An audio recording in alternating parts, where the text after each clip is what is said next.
दोस्तों, नवाब सादिक मोहम्मद ख़ान अब्बासी बहावलपुर के 1907 से लेकर 1960 तक नवाब रहे थे। नवाब सादिक अपने वालिद के इंतकाल के बाद सिर्फ 3 साल की उम्र में ही नवाब बन गए थे। इनके बड़े होने तक एक कौंसिल ने बहावलपुर रियासत के इंतज़ामात को संभाल रखा था। पाकिस्तान बनने के बाद बहावलपुर रियासत पाकिस्तान के साथ शामिल हो गई, लेकिन इसके बावजूद बहावलपुर एक आज़ाद रियासत के तौर पर काम करती रही, जिसका अपना ख़जाना था और अपने अमूर वो ख़ुद चलाते थे। दोस्तों, ये बात बहुत कम लोगों को पता है कि नवाब सादिक कितने सखी इंसान थे। पाकिस्तान बनने के बाद उन्होंने पाकिस्तान की बेइंतहा मदद की। नवाब सादिक ने उस दौर में 7 करोड़ रुपये पाकिस्तान के ख़जाने में जमा करवाए। उस वक्त ये बहुत बड़ी रकम हुआ करती थी। इसके अलावा सरकारी अफसरान की 1 महीने की सैलरी भी बहावलपुर ख़जाने से ही ली गई थी। उन्होंने अपनी ज़ाती ज़मीनें भी यूनिवर्सिटी ऑफ पंजाब और किंग एडवर्ड मेडिकल कॉलेज को तोहफे में दे दी थी। नवाब सादिक कायद-ए-आज़म के बहुत करीबी दोस्त भी थे।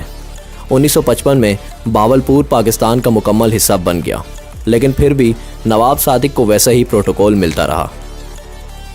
दोस्तों, एक दफ़ा नवाब सादिक लंदन में मौजूद थे और लंदन में मौजूद बॉन्ड स्ट्रीट पर आम से कपड़े पहनकर घूम रहे थे। इन दिनों रॉयल रॉयस गाड़ियाँ दुनिया की महंगी तरीन गाड़ियाँ समझी जाती थीं।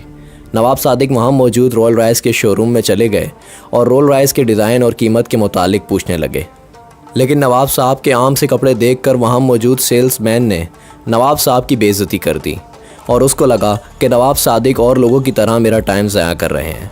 उसको नहीं पता था कि उसके सामने नवाब ऑफ बहावलपुर खड़े हैं। नवाब सादिक ने उस वक्त तो कुछ नहीं कहा और लंदन में मौजूद अपने घर वापस आ गए। वहाँ उन्होंने अपने स्टाफ को कहा कि रॉयल रॉयस शोरूम को कॉल मिलाएं और इनसे कहें कि नवाब ऑफ बहावलपुर आपकी गाड़ियाँ ख़रीदना चाहते हैं। रॉयल रॉयस ने जब ये सुना तो नवाब सादिक के लिए रेड कारपेट बिछाया गया और उनको वेलकम करने के लिए सारे इंतज़ामात किए गए। और नवाब सादिक ने उस वक्त रॉयल कपड़े पहने थे और उनके साथ उनके स्टाफ की फ़ौज थी। शोरूम में उस वक्त 6 रॉयल रॉयस गाड़ियाँ खड़ी थीं। नवाब साहब ने वो 6 की 6 गाड़ियाँ ख़रीद लीं और इनको पाकिस्तान इंपोर्ट कराने का ऑर्डर दे दिया। नवाब सादिक के पाकिस्तान पहुँचने के कुछ ही अरसे बाद 6 की 6 गाड़ियाँ डिलीवर्ड हो गईं, लेकिन फिर नवाब सादिक ने जो किया वो किसी ने सोचा भी ना होगा।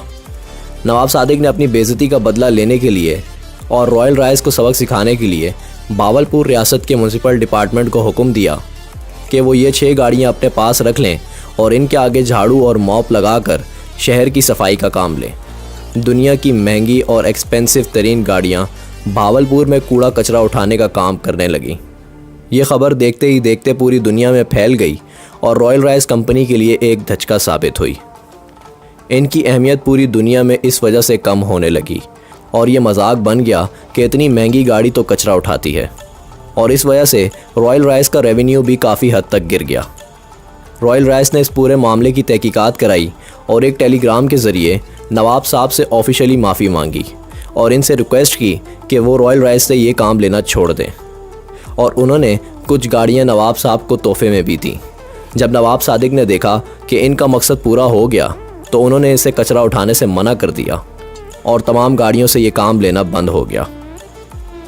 दोस्तों, वीडियो अच्छी लगे तो वीडियो को लाइक करें, शेयर करें और चैनल को सब्सक्राइब करें।